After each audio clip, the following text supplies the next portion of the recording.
There's a specter haunting America, and its name is communism. So before I get into the Communist Manifesto and why I decided to read the Communist Manifesto, we're going to have to go back to the summer of 2020, when I had a sudden realization as I was working a construction job that I love America, I live in America, and yet at the time I had never read the US Constitution or the Declaration of Independence. I had read excerpts in school, but I had never read the full documents. It is a crime in our education system that me and most other people that grew up in America are barely familiar at all with our founding documents. And so during the summer of 2020, I decided I was going to read the US Constitution, all 27 amendments included, and I would also read the Declaration of Independence. And I did. And I walked away really impressed. The US Constitution, I'm a big fan. The ideals presented in that, in that document are honestly amazing. Checks and balances, all these different things that are in there they're amazing. And what's really cool about the US Constitution is you get to see how America has corrected its mistakes over time through reading all of the amendments. You see slavery abolished. You see so many things corrected. Now, in recent years, I think the Constitution, while it's still a great document, it's beginning to show its age.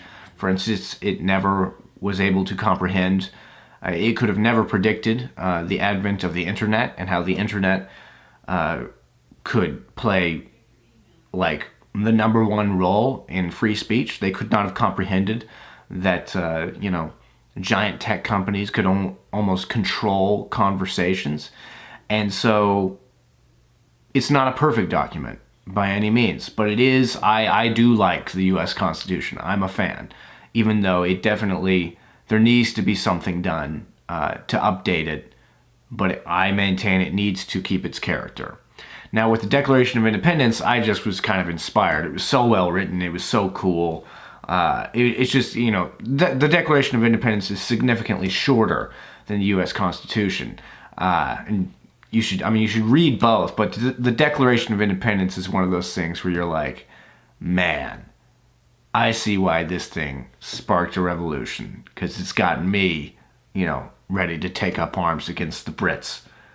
Those freaking lobsters. But after I had read the US Constitution and the Declaration of Independence, there was one other document that I'd heard about for years and had had a whole bunch of preconceived notions about, and that was the Communist Manifesto. In recent years, it's become, socialism, communism has become more frequent on people's lips. Primarily socialism, but if you know anything about socialism and communism, they're similar in a lot of ways. There's a reason why they're mentioned in the same breath among a lot of circles. And so I was like, well, Carter, instead of writing off communism as being the worst thing ever, maybe you should actually read the document before saying that you're anti-communist. Because how will you even know that you're anti-communist if you don't really know what communism is?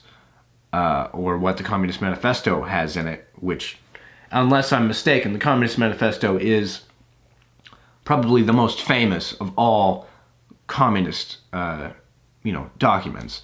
And so, Karl Marx and Friedrich Engels did not invent communism, but they definitely made it popular. And so I was like, I read the US Constitution, I read the Declaration of Independence, now I'm going to read something that is very different, and it's a completely different idea about the role of government. So that way I can challenge my mind and challenge my preconceived notions about the world and how it works and how it should work. I encourage all of you out there to do the same. Read the US Constitution, the Declaration of Independence, the Communist Manifesto, and I'll probably read some other, ideas about government and other documents at some point. But at least read those. You've got to be an informed citizen wherever you are living. You should care about the ideals that this country was founded on and you should care about the opposing ideals that some people want to introduce into this society. But anyways, I read the Communist Manifesto, and initially I was just going to do like a little simple book review, just kind of give my general thoughts on it, but I marked so many passages over the course of reading this 30-page document it's like 30, 35 pages, that I was like, man, no, I got to do a full analysis and read passages, all the passages, and go over all the ideas in the Communist Manifesto that I think are worth talking about and worth going over, because it's a very important piece of writing that has had great historical implications and is very likely going to have great future historical implications as well. So without further ado, ladies and gentlemen, let's jump into the analysis and review of the different passages and ideas within the Communist Manifesto that I think are worth exploring. The first part of the Communist Manifesto that I would like to go over is really the first part of the Communist Manifesto, where Karl Marx goes over basically how he sees the relationship between the bourgeoisie, the industrial ruling class, and the proletariat, the working class. And I gotta say, that first opening section of the Communist Manifesto, I thought it was extremely well written, and I do identify with a lot of the ideas presented there, because in the 1840s, when this was written, that really was the time when capitalism was like unregulated and completely exploitative. I mean, I have other historical references that I can go over, not necessarily from the 1840s, but even in the early 1900s when Theodore Roosevelt was president in the US. I mean, there were coal miner strikes. There was an instance where 147,000 coal miners went on strike in the US because they were getting paid almost nothing, and they were just dying from black lung, and their, bosses did not care, and people were going to go cold and freeze to death during the winter if they didn't start working again. And so capitalism in the 1840s and early 1900s, when the Communist Revolution took place in Russia and other places, capitalism, unregulated, really can be an extremely damning thing to regular working people. It can really create a giant divide between the ruling class and the lower class, and the bourgeoisie and the proletariat. It's pretty wild. In the way Karl Marx writes about it, I think is pretty accurate. And there are a couple of passages where he really goes after the exploitative nature of capitalism and the bourgeoisie at that time. And I'll read those passages and give you my thoughts on them. But I think you're going to pretty much infer the truth that is absolutely within these passages without me even having to explain them at all. The bourgeoisie, wherever it has got the upper hand, has put an end to all feudal, patriarchal, idyllic relations. It has pitilessly torn asunder the motley feudal ties that bound man to his natural superiors, and has left remaining no other nexus between man and man than naked self-interest, than callous cash payment. It has drowned the most heavenly ecstasies of religious fervor, of chivalrous enthusiasm, of Philistine sentimentalism, in the icy water of egotistical calculation. It has resolved personal worth into exchange value, and in place of the numberless and feasible chartered freedoms, has set up that single unconscionable freedom, free trade. In one word, for exploitation, veiled by religious and political illusions, naked, shameless, direct, brutal exploitation. I must say that, at least at the time that this was written, Marx had a serious point about the bourgeoisie and about just the exploitative nature of free trade, capitalism, and competition. He did have a point, because back then, things really were untethered, like I said. And, Marx even goes on to talk about, on the following page, about how the bourgeoisie and the industrial ruling class is constantly evolving. It never stops. The machine never ends. And he talks about how it will never stop expanding. It will not stop expanding until there is no more land to build its factories upon. And that's true. We see it today with our current free market in America. I mean, every day there is a new factory that is setting up or trying to set up in a national park or traditionally protected land. I know there's land in Alaska that people are trying to protect from these oil miners, I believe. And the reason people are trying to protect this river and this salmon, I think it's called the Pebble River salmon situation. I mean, yeah, whatever. The situation is that these greedy business people don't care about the fact that if they do this oil drilling, they're going to wipe out all of the salmon in that area, and which makes up a large portion of the salmon in the world. And so there is, and the reason they're going to Alaska to do that is because these people never stop trying to expand, never stop trying to pursue profit at all costs. Those sorts of capitalists do exist. They existed then, and they exist today. And that is a problem that Karl Marx absolutely gets, spot on. And now I would like to read one more passage in the bourgeoisie proletariat section of the Communist Manifesto, having to do with modern industry and the bourgeoisie, and how they exploit the proletariat. And this passage is just, again, hits a real problem spot on. There's a problem then, and is even in some ways a problem to today. You've got to give credit where credit's due. So let's read and let's do that. Modern industry has converted the little workshop of the patriarchal master into the great factory of the industrial capitalist. Masses of laborers crowded into the factory are organized like soldiers. As privates of the industrial army, they are placed under the command of a perfect hierarchy of officers and sergeants. Not only are they slaves of the bourgeoisie class and of the bourgeoisie state, they are daily and hourly enslaved by the machine, by the overlooker, and, above all, by the individual bourgeoisie manufacturer himself. The more openly this despotism proclaims gain to be its end and aim, the more petty, the more hateful, and the more embittering it is.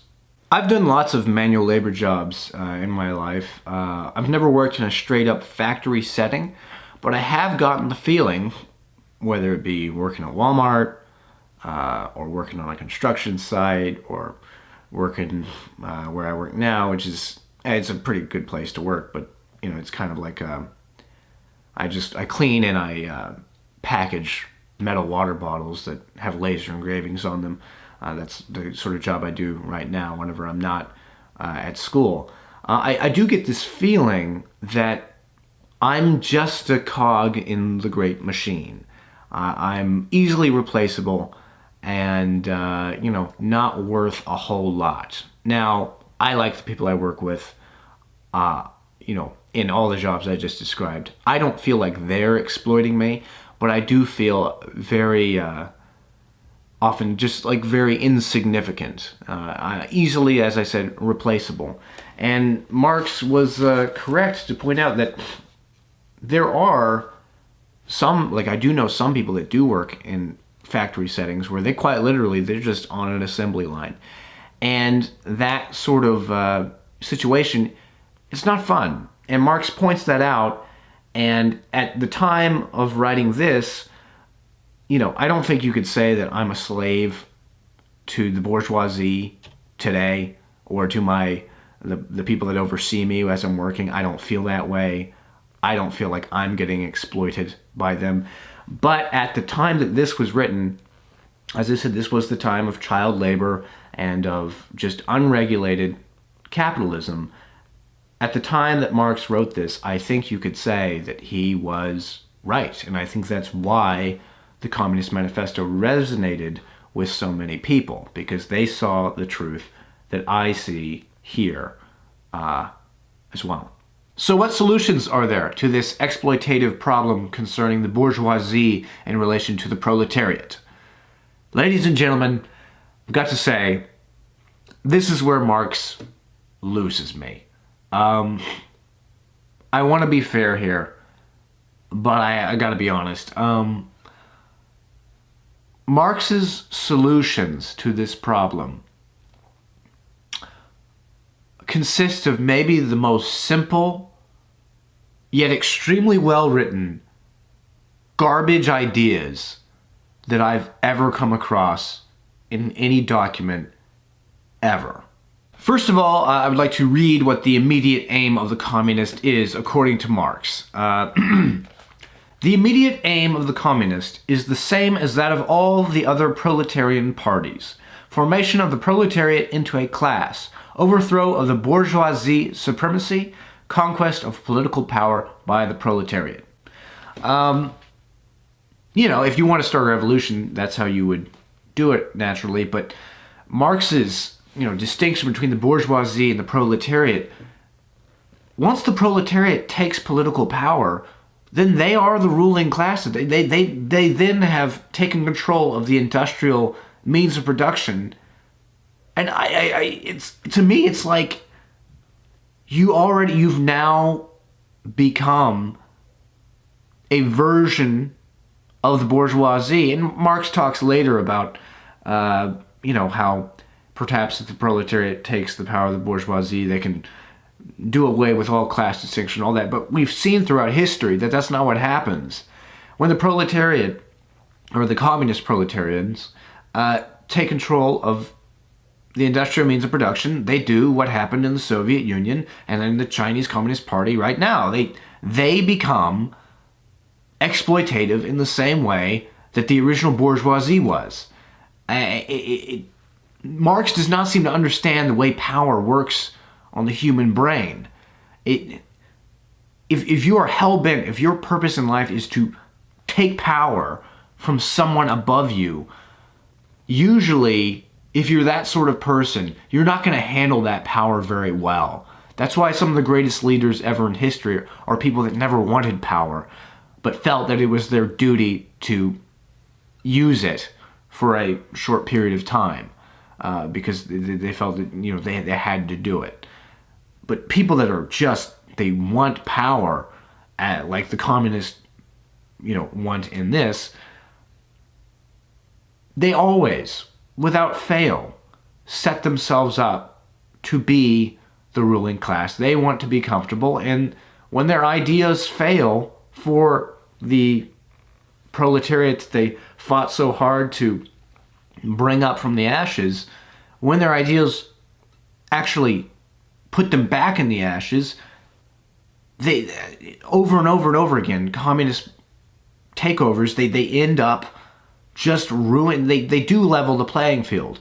They make everyone poor except for them.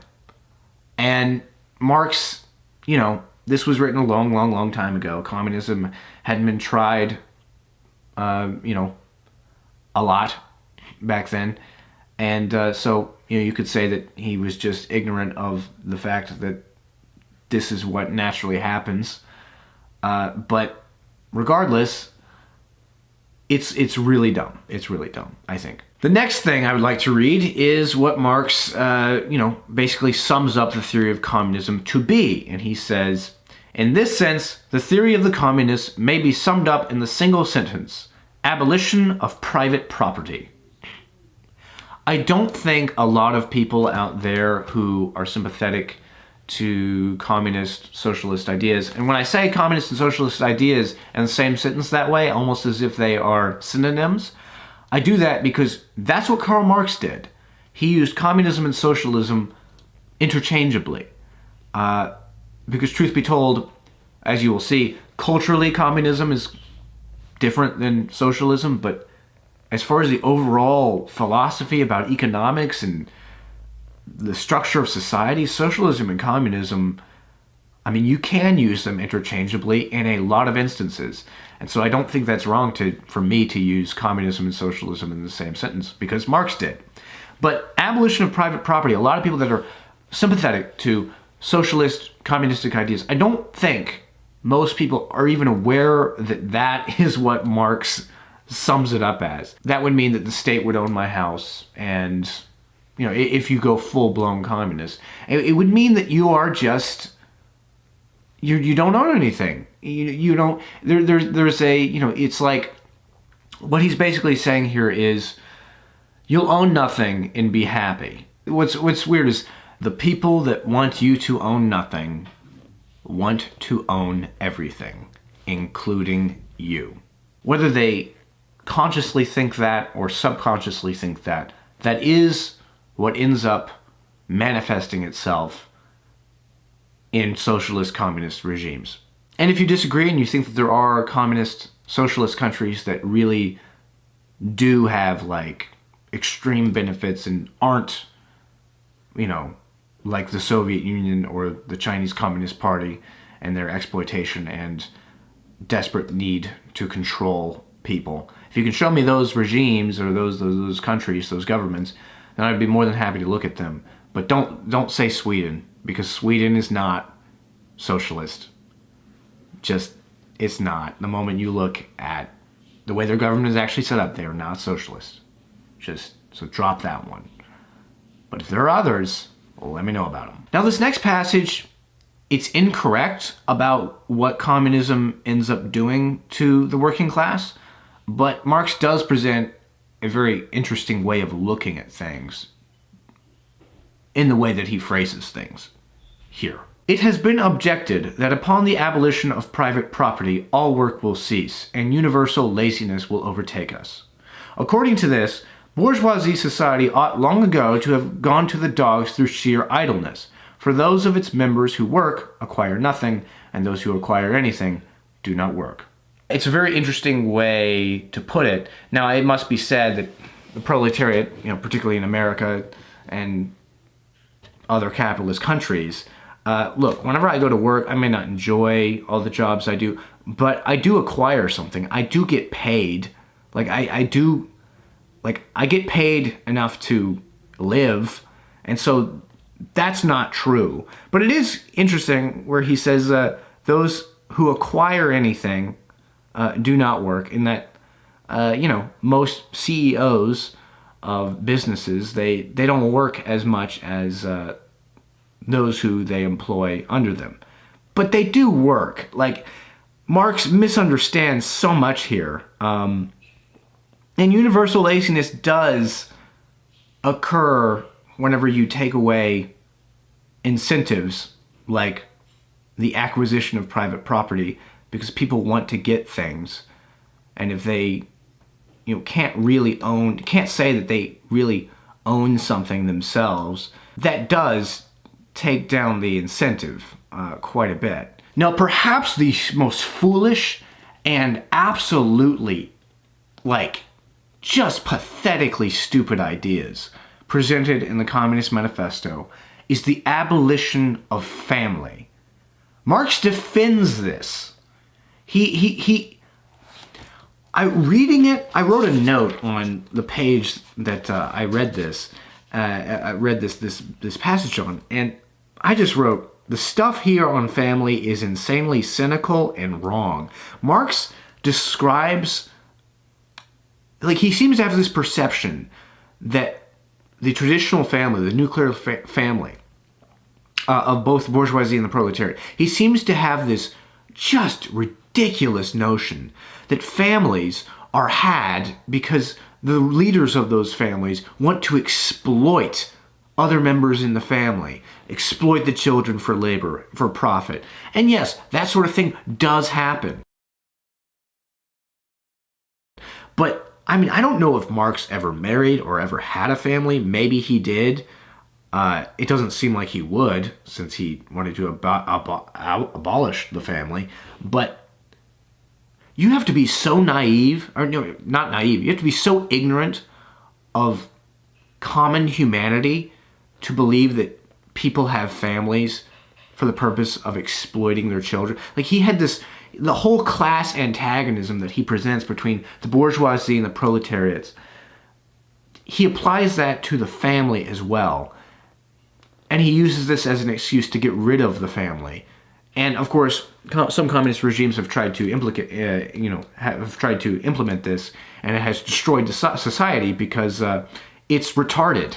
Like, of course it's going to destroy society. The fact that Marx doesn't understand that when you get rid of family, society disintegrates, social bonds and meaningful connections between people, disappear. Like, he doesn't, it's just the dumbest idea I've ever come across.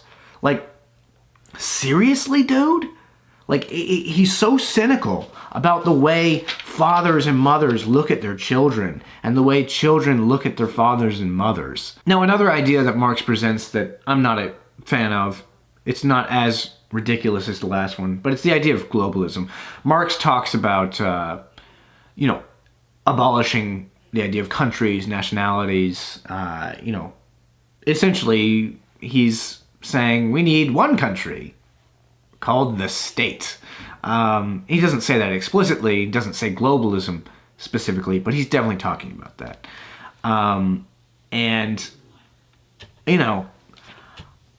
Perhaps it's an irrational fear that I have of globalism, because, in many ways we already have a globalistic, society. Countries all around the world talk to other countries and plan with other countries to do certain things. But even then, not every country is dictated by one government, for sure. And so I would be opposed to having, just one giant big brother government. I would be opposed to the empire of the galaxy, overseeing all the planets within, to make a Star Wars reference. Now, ladies and gentlemen, we come to where Karl Marx discusses religion and its role in society and its role in, he believes, hindering society. I'm going to read this passage. It's very interesting, the ideas that Marx presents. I disagree with many of them, but, it's definitely a passage that's worth going over. The charges against communism made from a religious, a philosophical, and, generally, from an ideological standpoint are not deserving of serious examination. Does it require deep intuition to comprehend that man's ideas, views, and conceptions, in one word, man's consciousness, changes with every change in the conditions of his material existence, in his social relations, and in his social life? What else does the history of ideas prove than that intellectual production changes its character in proportion as material production is changed? The ruling ideas of each age have ever been the ideas of its ruling class. When people speak of ideas that revolutionize society, they do but express the fact that within the old society, the elements of a new one have been created, and that the dissolution of the old ideas keeps even pace with the dissolution of the old conditions of existence. When the ancient world was in its last throes, the ancient religions were overcome by Christianity. When Christian ideas succumbed in the 18th century to rationalist ideas, feudal society fought its death battle with the then revolutionary bourgeoisie. The ideas of religious liberty and freedom of conscience merely gave expression to the sway of free competition within the domain of knowledge. Undoubtedly, it will be said, religious, moral, philosophical, and juridical ideas have been modified in the course of historical development. But religion, morality, philosophy, political science, and law constantly survived this change. There are, besides, eternal truths, such as freedom, justice, etc., that are common to all states of society. But communism abolishes eternal truths. It abolishes all religion and all morality instead of constituting them on a new basis. It therefore acts in contradiction to all past historical experience. What does this accusation reduce itself to? The history of all past society has consisted in the development of class antagonisms that assumed different forms at different epochs. So again, Marx ties another idea, religion, to the class antagonism idea of the bourgeoisie and the proletariat. And he makes an interesting point where he talks about how, and there is truth to it, where he talks about how the reason certain prevailing religions prevail culturally is because the ruling class adopts them. It's not because they're true, it's just because the ruling class makes them true, or even forces people to believe that they are true, and those people being the proletariat. He's saying that it is essentially a club of the ruling class to control and, suppress and manipulate the proletariat. It has just because something is popular doesn't mean that it's true. That's kind of what he's saying. And he is correct. I mean, religion has been used by the ruling classes of many different countries and of many different ages to oppress, manipulate, and control the lower classes. And so he's not wrong there. But again, his ideas are too simple. Religion also survives in the wake of the Chinese Communist Party. The Chinese Communist Party hates religion. They're currently persecuting over 1 million Uyghur Muslims. They've put over 1 million Uyghur Muslims in essentially concentration camps. They also do horrible things to Christians. And yet, as this ruling class, this secular ruling class that Marx probably would have approved of, advanced and persecuted Christianity and Islam, those religions only grew inside the country. There are now, it is believed, somewhere between 75 and 100 million Christians in China. Now, as compared to, I think, like 4 million maybe at the beginning of all this crazy stuff with China. I mean, so religion, Marx, he correctly says that yes, it is used by the ruling class and is used as an instrument for class antagonism. He's correct to point that out, but he is incorrect to omit the idea that religion, there is something about it that people cling to. Marx fails to understand that religion has real value apart from being a negative force. Because these Christians that are in China that are persecuted, these Muslims that are in China that are persecuted, they are clinging to this in direct defiance of the ruling class of China. And so it provides something that communism and the kind of secular oppression over there fails to provide. And Marx fails to understand this here whenever he discusses religion. Now, this next passage I want to discuss, I read it not necessarily to talk so much about Marx and communism in general, but more so to talk about what I believe may be happening in America right now. I mean, I began this review by altering the opening line of the Communist Manifesto. The opening line is, "There is a specter haunting Europe." And as you remember, at the beginning of this video, I said there is a specter haunting America, and its name is communism. The reason I did that, the reason I said that, and the reason I'm going to read this passage is because I really do believe there is a specter haunting America, and I do believe its name is communism. It calls itself socialism or democratic socialism now, but as I read this passage, I think you will begin to see why I think it is more likely actual communism than democratic socialism. We have seen above that the first step in the revolution by the working class is to raise the proletariat to the position of ruling class to win the battle of democracy. The proletariat will use its political supremacy to wrest, by degrees, all capital from the bourgeoisie, to centralize all instruments of production in the hands of the state, i.e. of the proletariat organized as the ruling class, and to increase the total of productive forces as rapidly as possible. There are people, I believe, who are in our government, in high places of our government, who are trying to win that battle of democracy, to take control of democracy and then transform it into something else. And such people, I'll give one example, Alexandra Ocasio-Cortez, and Bernie Sanders as well. They both call themselves democratic socialists, but when you look at their rhetoric is basically identical to Marx's. All they talk about is the rich versus the poor, the ruling class versus the working class.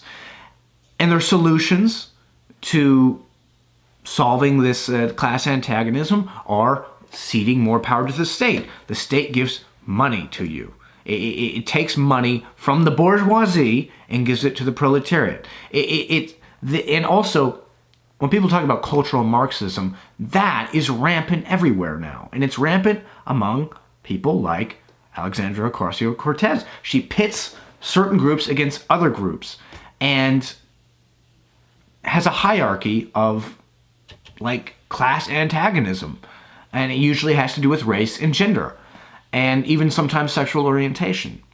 And I really do believe that some of these people, I don't say all of the Democratic Party is this way, but I do say that these people appear to me to be on the side of the Democratic Party, and I think there is at least a handful of shy communists. I also, point out the proletariat will use its political supremacy to wrest by degrees all capital from the bourgeoisie, to centralize all instruments of production in the hands of the state.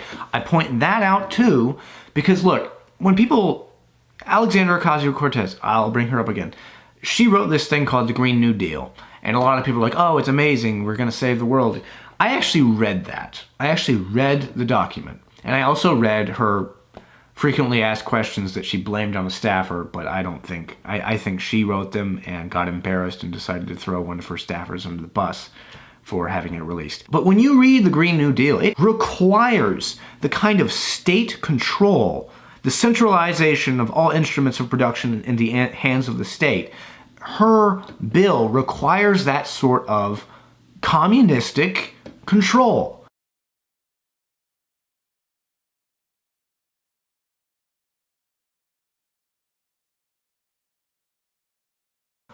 And she's trying to win the battle of democracy, as is Bernie Sanders. I don't know if Bernie Sanders is as radical as she is. But look, man, the guy hung out in the Soviet Union. I don't think it's crazy to think that some of these people call themselves democratic socialists because it sounds better than, hey, I'm a communist.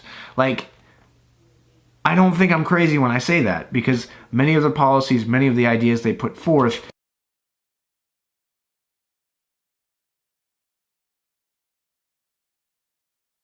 I also have to point this out. Whenever people say, oh, we're not going to go communist, America won't go communist, we just want free healthcare, we just want, this or that, it's a human right.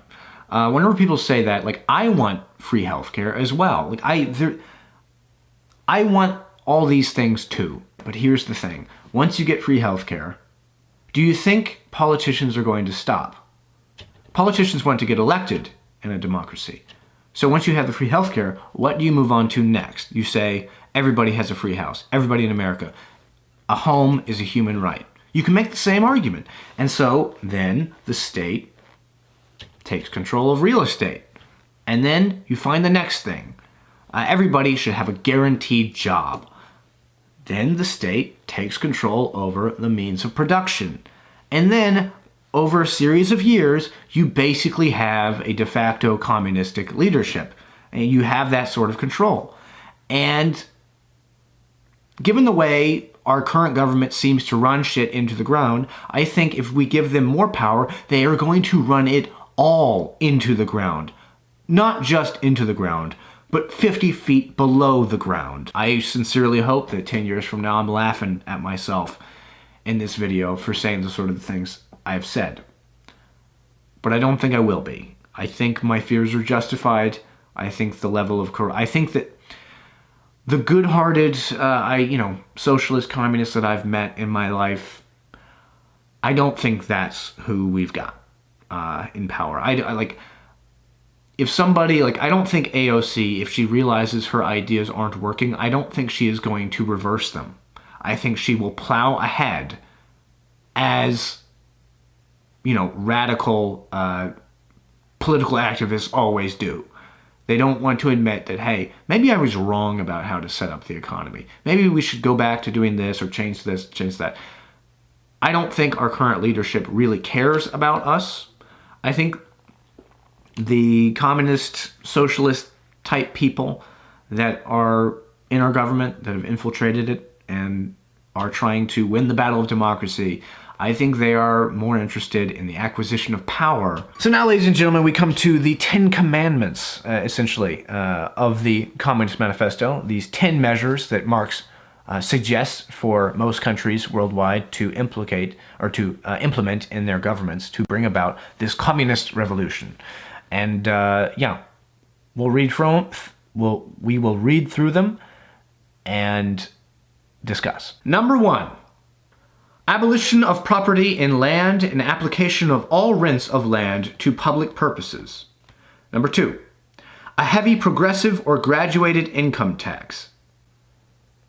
This shit is sounding familiar to what's going on, I'm just saying. Number 3. Abolition of all right of inheritance. Number 4. Confiscation of the property of all immigrants and rebels.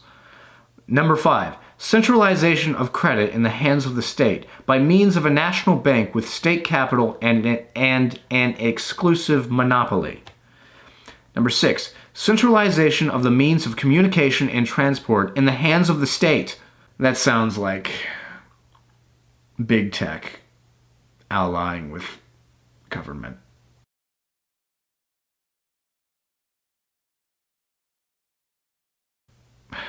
Shit. Okay, anyways, moving on. Number 7.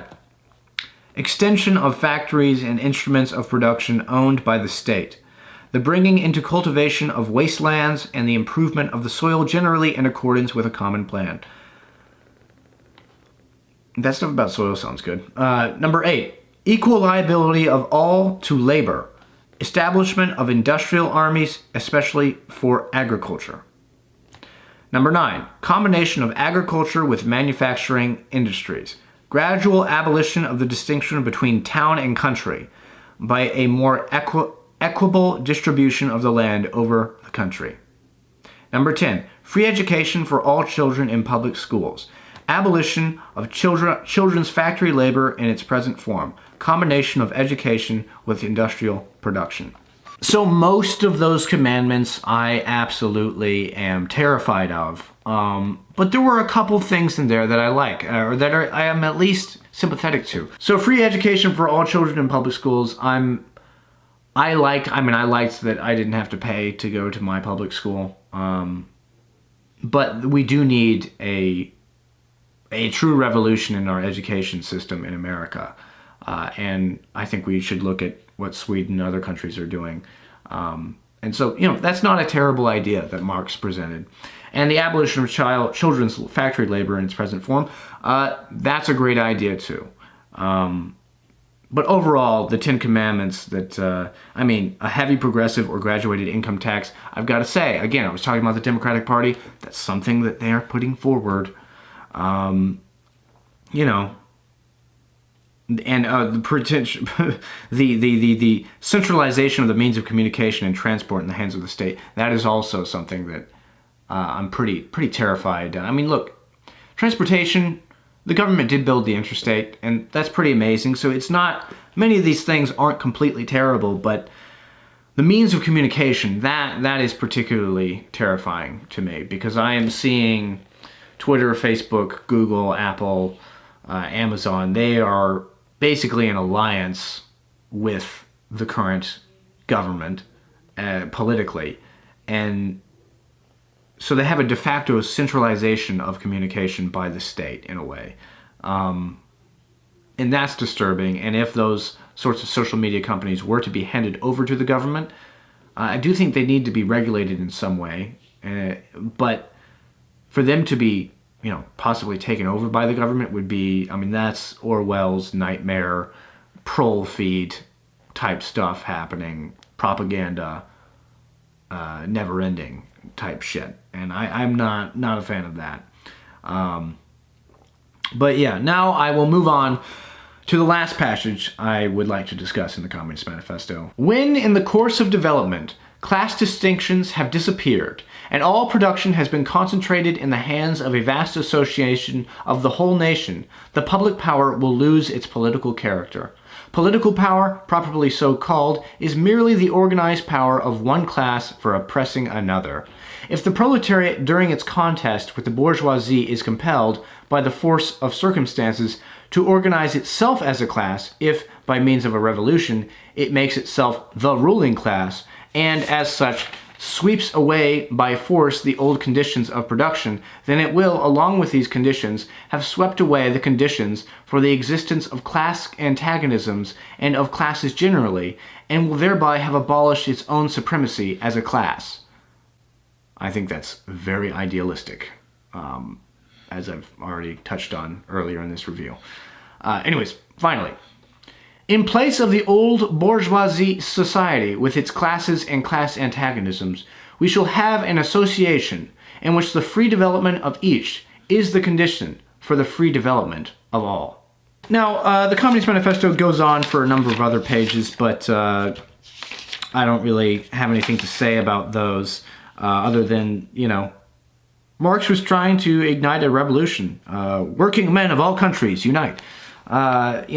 That's the very last line. And he successfully did ignite revolutions all over the world. And so this document, overall, I would say the Communist Manifesto, it's very interesting, like particularly that last line, we shall have an association in which the free development of each is the condition for the free development of all. That sounds amazing.